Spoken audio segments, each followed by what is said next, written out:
الحمد لله رب العالمين وبه نستعين على أمور الدنيا والدين.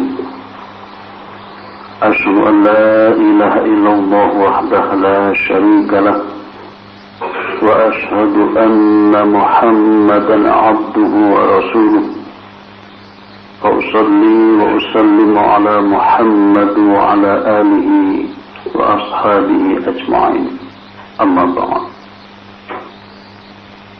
فقال تعالى في كتابه الكريم: أعوذ بالله من الشيطان الرجيم، وما آتاكم الرسول فخذوه وما نهاكم عنه فانتهوا. صدق الله العظيم. Para jamaah, mari kita senantiasa bersyukur pada Allah. Karena dengan pandai bersyukur, kita akan semakin bisa merasakan betapa bahagianya hidup ini. Para jamaah, pagi ini saya ingin menyampaikan tentang bagaimana sikap seseorang di saat sakit menjelang ajal. Baik itu yang sakit sendiri ataupun keluarga yang menunggunya. Para jamaah, betapa sempurnanya Islam sampai hal-hal seperti ini dibicarakan, diajarkan, dituntunkan kepada kita agar kita dapat melakukannya dengan baik, agar kita bisa menyikapinya dengan benar. Ada beberapa hal yang harus diperhatikan oleh orang yang sakit menjelang ajal. Hanya memang tidak semua orang bisa merasakan apakah sakit saya ini menjelang ajal. Tidak semua orang bisa, tapi ada yang bisa merasakan itu. Nabi sendiri termasuk memberitahu bahwa sebentar lagi akan diambil nyawanya misalnya. Nah, para jemaah, apa saja yang harus diperhatikan? Apa saja yang harus dilakukan? Yang pertama, orang yang sedang sakit, apalagi sakit itu ada petunjuk dari dokter, wah ini sudah medium sekian, masih sadar kan orang itu? Ya, ini menurut prediksi ilmu kedokteran mungkin tidak lama lagi. Nah, misalnya, biasanya orang-orang seperti ini stres karena sudah tidak ada harapan hidup, tinggal menunggu saja.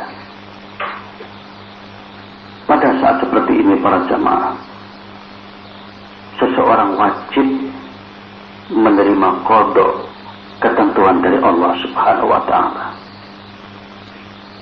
Bersabar,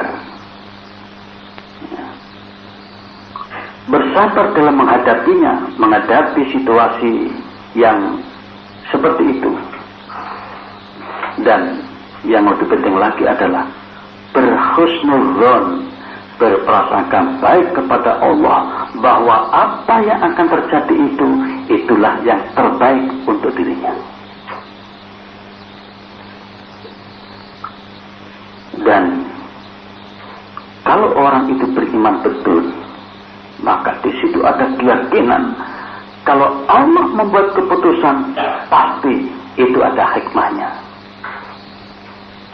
Para jamaah, tidak semua orang yang diberi kesempatan tambahan usia atau hidup kemudian menjadi lebih baik.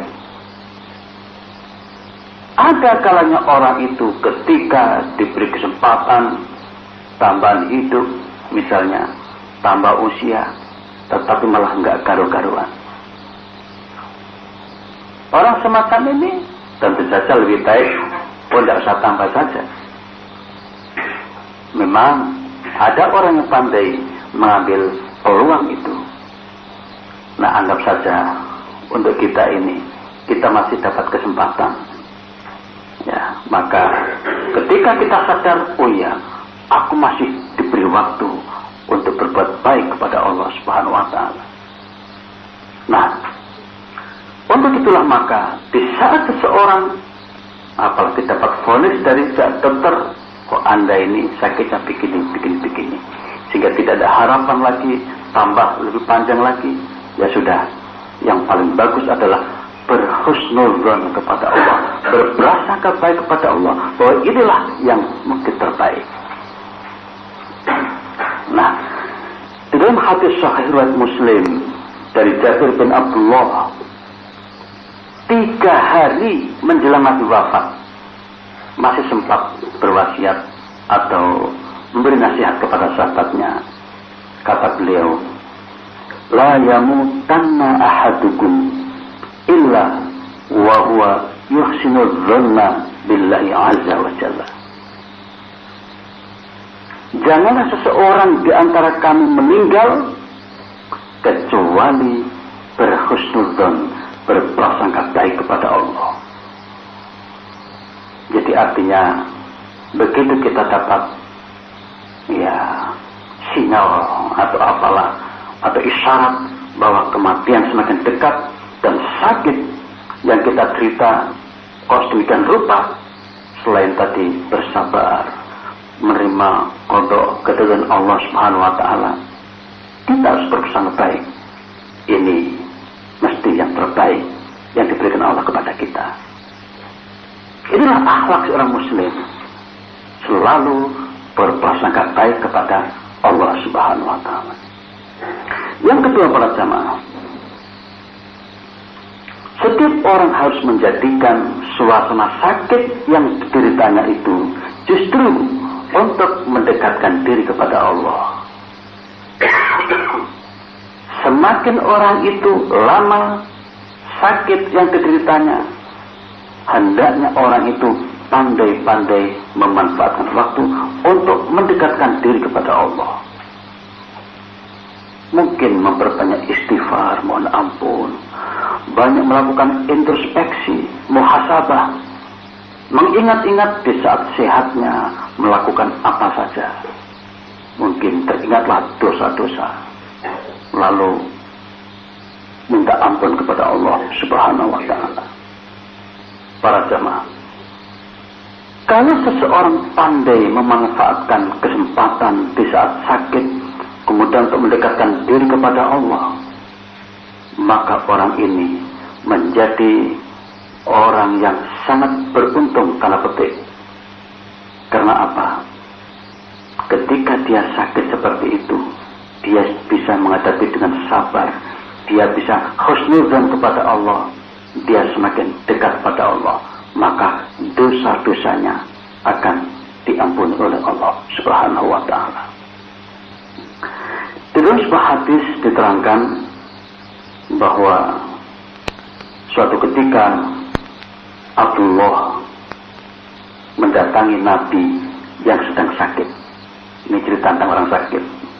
Nabi seorang sahabat yang bernama Abdullah menjenguk Nabi ketika beliau sedang sakit. Saat itu Nabi merasakan sakit yang cukup berat, sakit sekali. Nah, maka kemudian seorang sahabat ini mengatakan, innaka la tu'aku wa'kan syadida. Qultu inna dhaka bi anna laka ajrain. Qala ajab, ma min muslimin yusibuhu adha illa hadallahu anhu khotoyahu kama tahatu warakus syajar. Sahabat ini mengatakan, wahai Nabi, sepertinya engkau sedang merasakan sakit yang amat berat. Karena itu Anda tentu akan mendapatkan pahala 2 kali lipat, kan? Maka Nabi menjawab, benar. Jadi kalau orang itu sakit semakin berat dan dia sanggup menghadapi dengan sabar, pahalanya berlipat 2 kali lipat. Oleh Nabi mengatakan, tidaklah seorang muslim yang tertimpa musibah, melainkan Allah akan menggugurkan, menghapuskan dosa-dosanya, kesalahan-kesalahannya, sebagaimana pohon menggugurkan daun-daunnya. Hadis Sahih riwayat Al-Bukhari. Nah, ini artinya apa? Mestinya orang yang sedang sakit itu jangan kemudian protes kepada Tuhan. Wahai Tuhan, kenapa Engkau berikan aku sakit seperti ini? Sudah sekian hari, sudah sekian minggu, bahkan sekian bulan, masih Engkau berikan aku tidur di atas pembaringan.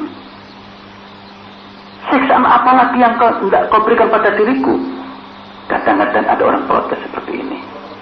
Itu bukan gaya orang beriman. Itu bukan akhlak seorang mukmin. Seorang mukmin akan mengatakan, ya Allah, berikan aku kesabaran di dalam menghadapi cobaan sakit seperti ini. Mesti begitu. Karena apa? Seorang mukmin itu hanya senantiasa berprasangka baik, husnudzon kepada Allah Subhanahu wa taala. Dan tadi ada jaminan kalau orang itu bisa bersabar menghadapi sakitnya, jaminannya adalah dosa-dosa yang akan digugurkan, dijatuhkan, artinya dihapus. Ya sesuai dengan lama sakitnya, sesuai dengan berat yang dideritanya. Yang ketiga para jamaah, betapapun orang itu merasa sakit atau betapapun berat sakit yang dideritanya, seseorang tidak boleh berangan-angan ingin mati. Tidak boleh. Jadi misalnya, wah Tuhan, ya Allah, daripada aku menderita seperti ini, matikan saja aku. Gak kuat rasanya aku menderita sakit seperti ini. Tidak boleh. Nah, seandainya terpaksa, oh ini kata Nabi, seandainya terpaksa sakit yang begitu berat dideritanya, maka ungkapkan kalimat atau semacam doa, yaitu Allahumma ya Allah, ahyini, hidupkanlah aku, pulihkan aku menjadi sehat kembali, maka natil hayatu khairul li, jika kehidupan nanti ternyata lebih baik bagi diriku. Kalau memang sehat dan kehidupan itu kalau baik, ya Allah, hidupkan saja aku ini. Wa tawaffani idza kanatil wafatu khairul li, wahai Tuhan, tetapi jika memang kematian itu kok lebih baik menurutmu ya Allah, tidak apa-apa, matikan saja. Apa ini artinya? Kematian itu Allah yang punya otoritas, dan orang ini punya keyakinan apa yang diputuskan oleh Allah itulah yang terbaik, bukan keputusan dirinya. Kalau model pertama kan dia tidak peduli apakah mati itu baik atau tidak, matikan saja Tuhan, tak tahan rasanya aku sakit seperti ini. Orang mukmin tidak begitu cara bicaranya, santun. Wahai Tuhan, ya Allah, kalau memang aku hidup nanti ini kok masih lebih baik, berikan aku kesempatan hidup lagi. Begitu caranya. Tapi ya Allah, jika memang kematian sekarang ini kok lebih baik, aku pasrah ya Allah, matikan saja aku. Nah, itu akhlak orang beriman. Nah para jamaah, ini adalah hadis Sahih Bukhari dan Muslim dari Anas bin Malik. Kita lanjutkan yang keempat. Jika orang yang sakit mempunyai kewajiban menyangkut hak orang lain, maka hendaknya menyelesaikannya secepat mungkin. Jika tidak mampu, hendaknya berwasiat kepada keluarganya untuk menyelesaikannya. Para jamaah, ini penting. Ketika seseorang sedang sakit, kemudian dia masih ada kesadaran, apalagi bisa berkomunikasi dengan keluarganya, segera selesaikan. Apakah punya hutang, apakah punya masalah, misalnya dendam atau apa kepada yang lain. Kalau bisa, selesaikan semuanya sebelum ajal datang. Kenapa? Nabi pernah mendatangi seorang jenazah seorang tanda petik sahabat. Nabi bertanya, bagaimana keadaan orang ini? Apakah dia punya hutang? Oh iya, dia masih punya hutang. Apakah belum diselesaikan? Belum.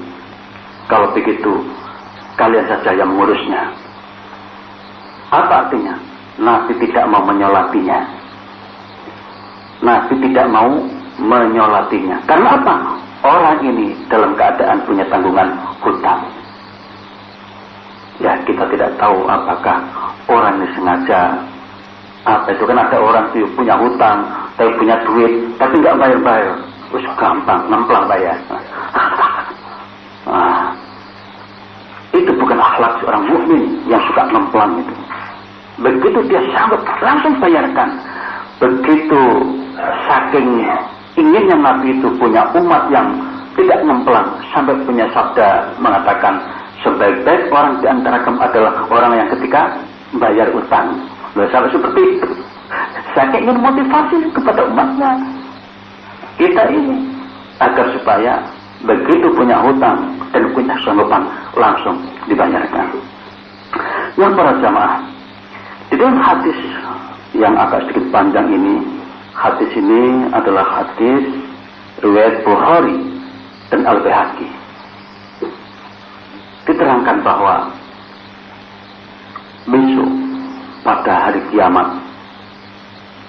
kalau seseorang ketika di dunia, ketika hidupnya masih punya tanggungan itu berupa melukai hati yang secara batin, ya pernah menyakiti orang, nggak sempat minta maaf, atau secara material hutang uang atau apa begitu kepada orang lain belum sempat dibayar, kemudian dia mati dan belum diselesaikan, maka dia dituntut pada hari kiamat untuk membayarnya.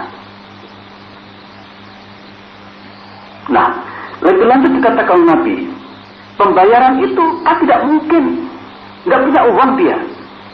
Kalau punya rumah, nggak punya rumah lagi.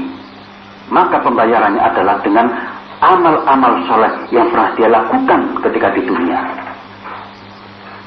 Itu kalau hutangnya sedikit, mungkin bisa diambilkan amal sedikit untuk orang itu. Tapi kalau hutangnya banyak, kalau dia banyak dosa pada orang, banyak melakukan kezaliman pada orang, dan semakin banyak, maka amal-amal baik yang pernah ia lakukan diambilnya, dibayarkan pada orang itu, dan seterusnya. Dan jika ternyata habis dan masih punya tanggungan lagi, kebalikannya, dosa-dosa orang itu yang ditimpakan pada orang ini, dan akhirnya dia bangkrut, habis sama sekali amal baiknya, justru bertambah amal buruknya. Dan kalau seperti itu, dalam hadis yang dikatakan, maka dia akan dilemparkan ke dalam api neraka.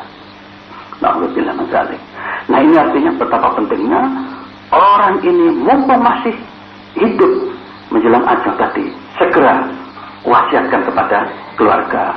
Nah, aku diutang sekian, tolong ini dicatat untuk sana, untuk sini, untuk situ. Nah, tradisi kita itu sangat baik, tapi ya saya tidak tahu prakteknya, yaitu kalau sudah meninggal, setelah seorang keluarga atau keluarga mengatakan siapa-siapa yang merasa ada hubungan hutang-hutang, monggo diselesaikan dengan keluarganya, yaitu baik juga. Tetapi yang lebih bagus kalau sebelum dimakamkan itu sudah selesai. Tapi biasanya saat itu orang tidak sanggup lagi memikirkan masalah ini, sehingga orang pada memaklumi keadaan itu. Nah, para jamaah, kemudian yang kelima adalah berwasiat secara khusus. Kalau tadi kan menyangkut tanggungan, ini menyangkut harta peninggalan. Kadangkala orang itu sebelum meninggal, apalagi kalau dia termasuk yang berkecukupan, punya rumah sekian, punya kendaraan sekian, tanah sekian, maka orang ini diwajibkan untuk berwasiat. kepada keluarganya. Nah, wasiat ini ada yang misalnya tolong nanti dibagi sesuai dengan ketentuan hukum. Nah, itu sebenarnya bukan wasiat orang ini, itu wasiat Allah kali itu. Ada wasiat di luar itu. Tolong nanti kalau aku meninggal, sebagian ini berikan untuk masjid. Itu namanya wasiat. Nah, wasiat seperti ini tidak boleh lebih dari sepertiga kekayaan yang dia punya. Jadi kalau misalnya dia punya kekayaan 1 miliar, tidak boleh dia wasiat sampai setengah miliar. Tidak boleh. Paling banyak sekitar 300 juta. Misalnya ini contoh yang paling gampang. Nah, para jamaah, ada di antara sahabat Nabi itu yang memiliki kekayaan yang luar biasa. Ini diterangkan dalam hadis Bukhari, kemudian dicantumkan oleh Imam An-Nawawi dalam kitabnya Riyadhus Shalihin. Zubair bin Awam itu seorang sahabat Nabi. Begitu dia meninggal, ternyata kekayaannya luar biasa. Saya baru baca kemarin itu. Kekayaannya berapa? Rumahnya itu 15. Di Madinah saja 10, di Basrah 2, di Kufah 1, di Mesir 1. Atau berapa lupa saya perinciannya itu. Sampai 15 rumah. Belum tanah itu sekian banyak juga. Nah, yang tidak punya itu uang cash. Lah ketika dilacak, dalam hadis diterangkan itu, kok dia sampai punya uang bank itu dari mana? Padahal satu, dia tidak pernah menjabat. Apalagi insya Allah nggak korupsi kan? Dari mana? Katanya dia sering mengikuti perang. Nah, dalam hukum perang itu kan ada pembagian rampasan perang itu. Lah itu dikumpulkan sejak zaman Nabi, Abu Bakar, Umar, sampai itu dia selalu ikut perang, sehingga itu dapat bagian dan itu akhirnya dapat banyak itu. ya itu apa namanya salah satu bahasan. Nah, yang menarik adalah ketika dia tidak meninggal, dia bilang, wahai anakku Abdullah bin Zubair bin Awam, nanti kalau aku sudah meninggal, karena aku sudah merasakan ini, bahwa dalam perang ini aku akan mati. Jadi contoh sahabat yang bisa merasakan itu ya.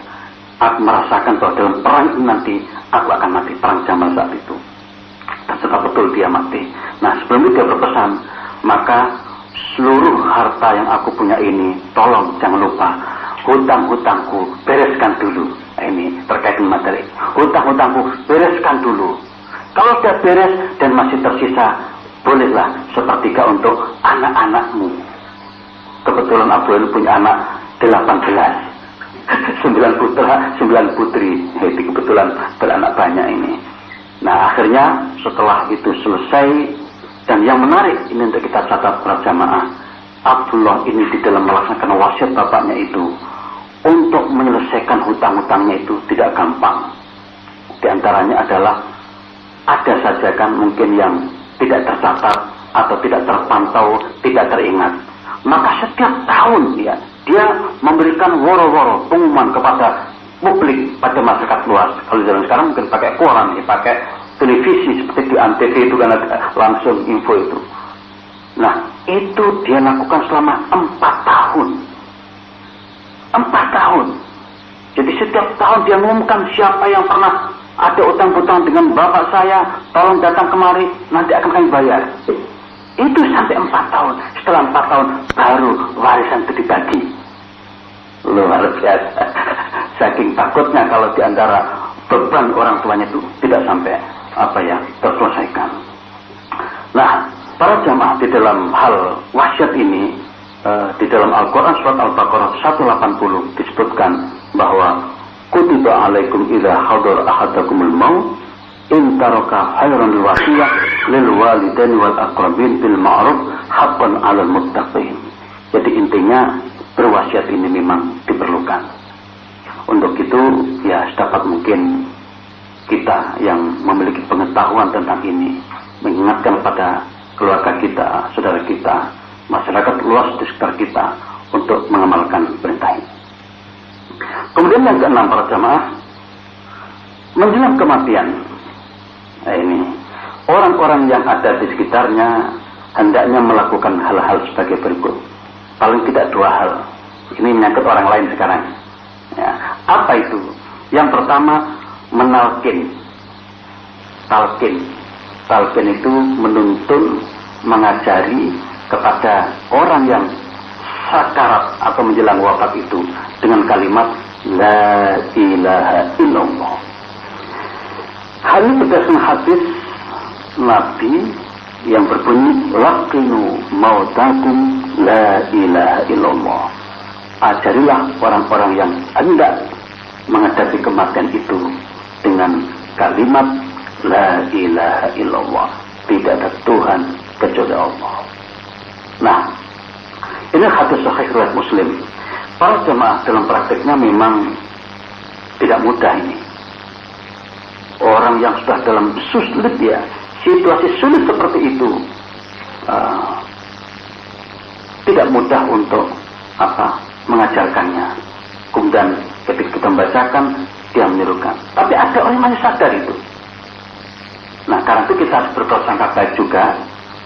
Kita jangan memaksakan kepada saudara kita atau keluarga kita yang lagi sakit keras ini untuk bisa menirukan. Bisa jadi dia menirukan dengan tidak menggerakkan bibirnya, tapi hatinya. Karena itu kita ingatkan La ilaha illallah, La ilaha illallah. Di saat akhir diharapkan dia masih dalam iman itu. Sebab ada pernyataan dari Nabi, Man kana akhiru kalamihi la ilaha illallah dakhalal jannah. Barang siapa yang pada akhir hidupnya berhasil menyatakan bahwa tidak ada Tuhan kecuali Allah, maka dia dapat jaminan masuk surga. Ini makanya ini menjadi ya orang yang ada di sekitar yang tadi saya bilang penunggunya ini yang menuntunnya dengan baik. Tetapi seringkali orang ini meninggal pas dalam keadaan tidak ditunggu. Seringkali terjadi. Jadi pas suasana maghrib misalnya, pada sholat semua kan lagi tenang dia. Begitu suasana maghrib sudah tidak ada. Ya, doanya saja mudah-mudahan dia tanpa dituntut sudah bisa mandiri ya. Karena kalau iman sudah terbiasa dipelihara dengan baik secara mandiri, dia akan bisa jalan sendiri. Insya Allah begitu. Yang terakhir para jamaah, masih yang ini, di samping kita tadi disuruh mengajar seperti itu, jangan lupa mendoakan dan juga mengucapkan kalimat-kalimat yang baik. Kadang-kadang ada di antara saudara kita ini menjenguk orang sakit, tapi ngobrol sendiri, lalu bikin lucuan macam-macam itu. Ya, bahkan kadang-kadang ngomongin sing nggak bagus-bagus. Itu jangan sampai terjadi. Ada sebuah hadis menarik begini, kata Nabi, "Idza hadartum al-maridha awil mayyita faqulu khairan fa innal malaikata yu'minuna ala ma taqulun." Nabi bersabda, apabila kamu menjenguk orang sakit atau orang yang meninggal, maka ucapkanlah atau dengan doa-doa yang baik. Karena malaikat pada saat itu ikut mengaminkan apa yang kamu ucapkan. Jadi hati-hati dengan orang yang sedang sakit itu. Ungkapkan kalimat yang bagus. Mudah-mudahan sama tetap sehat. Mudah-mudahan sama bisa bagus, bisa segar kembali, bisa ikut rajin jamaah lagi ke masjid. Nah, kalimat kan seperti itu. Amin. Ya, malaikat mengaminkan. Nah, yang terakhir berjamaah. Di samping itu, kalau sudah meninggal, pasti saat menjelang, kan ada di Jawa ini suatu keyakinan, kalau orang itu pada saat hidupnya punya ilmu kebal, ilmu apalagi namanya itu, kesaktian, itu matinya susah. Katanya begitu ya, matinya susah. Dan memang dalam pengalaman, matinya orang yang matinya susah ini dengan mudah dapat ditaklukkan ketika dibacakan surat Yasin. Memang ada hadisnya para jemaah begini, An-Maqal bin Yasar qala Nabi, Iqra'u Yasin ala mautakum. Bacakan surat Yasin pada orang yang hendak mati. Nah, saya mintakan kepada jemaah, hadis ini diperdebatkan ulama kesahihannya. Sehingga karena ini hadis dhaif, maka tidak perlu diamalkan. Ya, tapi seandainya mau mengamalkan, ya niat saja baca Quran gitu saja. Artinya tidak diyakini, oh kita diajar Nabi kayak begini, enggak. Demikian juga ada keyakinan bahwa di saat waktu sekarat hendaknya dihadapkan ke kiblat supaya pas hendak mati itu pas dalam keadaan menghadap pada Allah. Kan gitu maksudnya. Kan bagus. Lah, menghadap kiblat ada dua macam. Bisa dibaringkan, ya, baringkan menghadap kiblat, miring ya. Bisa juga kepala di timur, kaki di barat. Nah, hadis seperti ini juga dipersoalkan. Karena itu, seorang ulama bernama Ibnu Hazm mengatakan, kalau mau menghadap kiblat boleh-boleh saja. Kalau tidak juga nggak apa-apa. Karena hadisnya memang tidak sahih. Nah, ini kita sampaikan untuk kita ketahui saja supaya kalau misalnya ada saudara kita kok memperlakukan seperti itu, kita tahu oh itu pakai hadis dhaif itu. Nah, gitu aja maksud saya. Dan seandainya kita tidak mengamalkan juga tidak apa-apa. Inilah para jamaah beberapa hal yang bisa saya sampaikan pada kesempatan ini. Mudah-mudahan ini menjadi bekal yang berharga untuk kita, keluarga kita, dan terutama terkait dengan bagaimana kita bersikap di saat kita sakit dan juga bersikap kepada orang yang sakit menjelang ajal. Mudah-mudahan bermanfaat. Terima kasih atas perhatiannya. Saya kira cukup ya. Masih ada pertanyaan? Monggo. Rombongan naik orang sakit, terus kita berdoa bersama dengan memang tidak ada ketentuan bagaimana cara berdoa. Nah, karena ini sifatnya mendoakan, saya kira kok bagus-bagus saja. Artinya, oh itu lebih baik juga tidak usah ngomong begitu. Daripada masing-masing ngobrol sendiri, ada yang berdoa dan ngobrol. Tentu saja akan lebih bagus kalau semua kemudian dijadikan satu. Ini kan kayak Umar bin Khattab ketika lihat orang pada saat malam di sana sini, wis dadi siji tarawih bareng misalnya kayak gitu. Tidak ada contoh yang khusus mengenai ini. Makanya saya mengatakan, ya monggo kalau mau, tapi tidak juga nggak apa-apa kayak Ibnu Hazm tadi. Iya, daripada ngobrol nggak karu-karuan. Dan saya biasa begitu. Dan ternyata itu bagus membuat suasana ini. Dan tadi kata Nabi kan malaikat akan mengamini itu. Monggo. Kalau ada boleh saya dokter bahwasanya dia itu sakitnya sudah parah, ini sudah apa itu susah. Nah, terus selama itu dia itu untuk mati lagi gimana? Oh, tidak boleh, tidak boleh. Itu kan sama saja dengan tadi itu ya, tidak boleh minta mati, tidak boleh. Bukan itu yang dari medisnya yang menyatakan. Oh iya. Bukan orangnya. Kira-kira apa alasannya? Ayo. Enggak, mungkin kan tadi secara medis dia mungkin korban tubuh benar semuanya sehingga dia itu merasa kesakitan gitu. Akhirnya kan wah ini solusinya daripada orang ini kita terus mending dari awal tahu itu dari medisnya bukan dari orang. Iya. Gimana? Saya kira dalam agama saya belum pernah mendengar untuk menyikapi begini kecuali tadi itu keluarganya berdoa, ya Allah kalau memang kematian lebih baik matikan saja. Jadi tidak perlu pakai suntik. Saya pernah dengar mbah kita dulu itu yang S itu meninggalnya sudah sekian hari sebelumnya. Menurut kedokteran itu, tetapi bisa diperpanjang dengan alat tertentu sehingga matinya pas dibikin tanggal yang keramat. Nah, gitu ceritanya. Walau alam itu saya baca di Quran. Nah, kayak gitu saya ada semacam permainan dari kesehatan. Menurut saya itu menunjukkan kurang ketawakalannya kepada Allah. Jadi kita harus pasrah. Mau dikasih lama sakit seperti Nabi Ayub, ya harus tawakalnya kita pasrah kepada Allah. Sebenarnya ibu saya kembali juga begitu. Jadi secara medis usia harapan usia itu persen katakan dari sekian persen. Iya. Tapi secara etika kedokteran dia tidak lolos.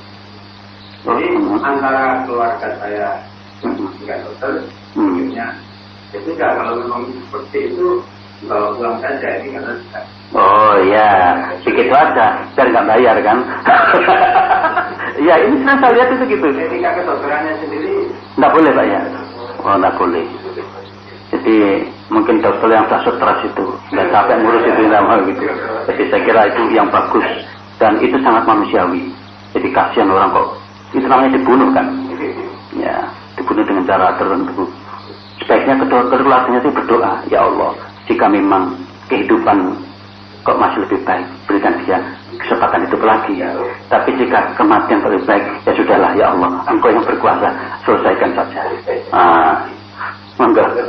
Tadi itu dikatakan sebelum meninggal dia telah mewakafkan hartanya tidak boleh disepertikan. Iya Pak, iya. Iya. Nah, begitu dia mau meninggal, apakah boleh berwasiat kepada keluarganya untuk menambah lagi? Karena wasiat itu untuk memberikan hartanya kepada yang membutuhkan gitu. Batasannya sudah sepertiga itu. Pada waktu itu sudah sepertiga, tidak. Dan begitu meninggal, apa boleh berwasiat lagi kepada keluarga? Ya, jadi pada waktu itu dia tidak memaafkan ya. Dan dia menjelang itu, karena juga masih lain. Ya, boleh. Begini maksudnya mungkin ya. Ketika masih seger kayak begini kan, udah aku punya rumah satu ini, saya kasih, itu tidak ada masalah. 50%, 1%, boleh. Karena itu harta dia sendiri, belum jadi harta warisan. Belum, masih dia hidup kok Pak. Ya belum. Begitu dia menjelang wafat, nah dia kan tidak punya kekuatan untuk mengatur harta wajib kan. Nah, itu udah calon harta warisan kan, itu maksimal sepertiga. Iya. Iya. Enggak Bapak. Ini ada yang meninggal, kemudian tahu-tahu ada rombongan datang baca surat-surat Yasin apa-apa begitu saja ini diperbolehkan atau bagaimana kita menghadapi yang semacam itu? Apakah diberhentikan? Atau bagaimana? Seandainya sanggup, ya tidak usah diberi kesempatan. Tidak usah diberi kesempatan, jadi diberhentikan begitu. Tapi kalau bisa, tapi ini kan menyangkut akhlak ya. Baik apa tidak kita melarang orang seperti itu? Mungkin dengan cara yang halus. Mohon maaf Pak, ini suasananya kayak begini. Makanya itu bagaimana caranya keluarga ini mengatur sehingga orang itu tidak ada kesempatan. Makanya jangan digelari apa jenenge? Sehingga nanti menjadi kayak makam-makam itu kan sengaja digelari untuk orang membaca-baca itu kan. Lah situasi seperti itu justru kita hilangkan. Sehingga orang datang situ cukup ya mengucapkan bela sungkawa dan kemudian siap-siap untuk sholat jenazah, itu aja. Kalau bisa, makanya itu perlu trik dan kearifan ya. Ini menyangkut akhlak ya. Sebab kalau ada orang wis tak Yasin, oh jangan. Nanti ya orang menghadapi kematian malah bertengkar nanti kan. Itu yang saya khawatirkan. Toh juga tidak terkait dengan dosa apapun selama kita ada usaha untuk mana yang bid'ah, mana yang sunnah dan kita coba terapkan. Kan bisa saja Pak, misalnya ya keluarga ini meninggal, dia punya anak 5 kan, yang 2 tinggal di Sidoarjo, yang 3 tinggal di Surabaya. Di Surabaya karena ngaji adalah falak, wis gak usah tahlilan. Di Sidoarjo tak tahlil diri, tidak apa-apa, silakan aja. Tapi kan masa melarang dia mau Sidoarjo aja ya kayak iso ya. Seperti itu Pak ya. Tapi seandainya diminta pertimbangan, gimana tak tahlilan? Terus gak usah lah. Nah gitu aja. Ya kan? Jadi kita memberikan keterangan yang sunnah itu yang mana, yang tidak yang mana. Saya kira begitu Pak ya. Mohon maaf, kita akhiri dengan doa kafaratul majlis. Subhanakallahumma wa bihamdika asyhadu an la ilaha illa anta astaghfiruka wa atubu ilaik. Terima kasih. Mohon maaf. Assalamualaikum warahmatullahi wabarakatuh.